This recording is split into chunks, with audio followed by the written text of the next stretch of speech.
calling all business people, scholars, and just, well, all-round nice people. I have got something for you. The anti-plan.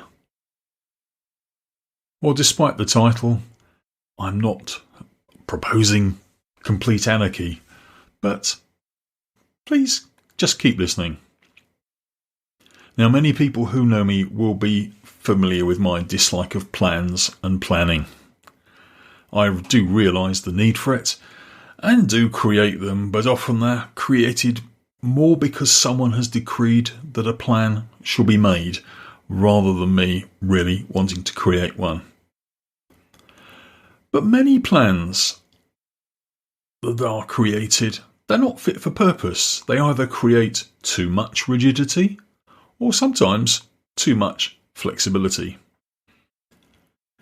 But today I'm going to treat both plans and strategy in exactly the same way.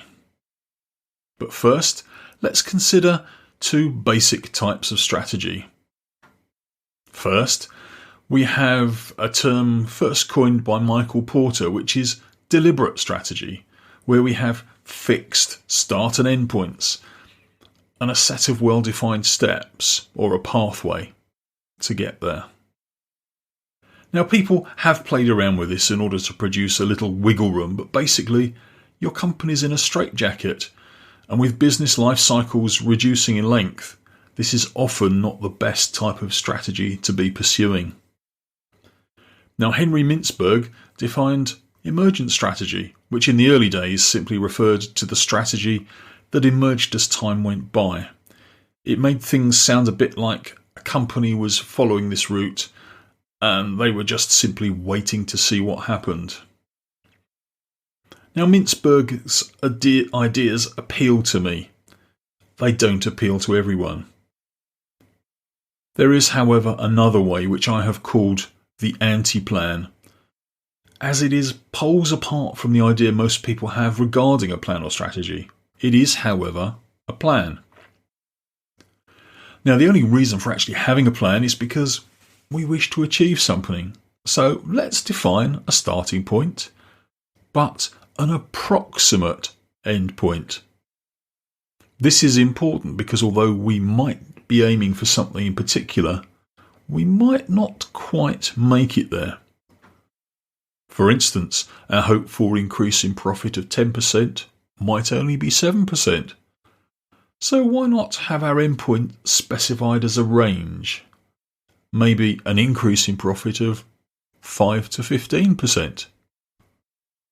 Next, we might consider resources that we wish to use.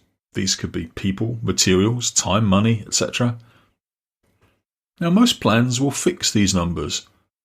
But what if we cannot have 50 staff, but instead we can have 30 now and maybe another 15 in 4 weeks?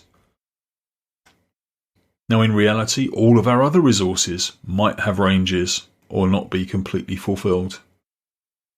So, now we have the things we need, and hopefully we can keep them within certain ranges. Staff, 30 to 55.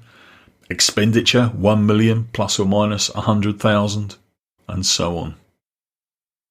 So, what comes next?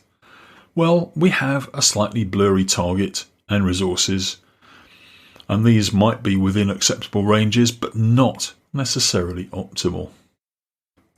The next thing to do is to have regular reviews of our progress to check we're just going in the right direction and have achieved any interim targets that we might have set.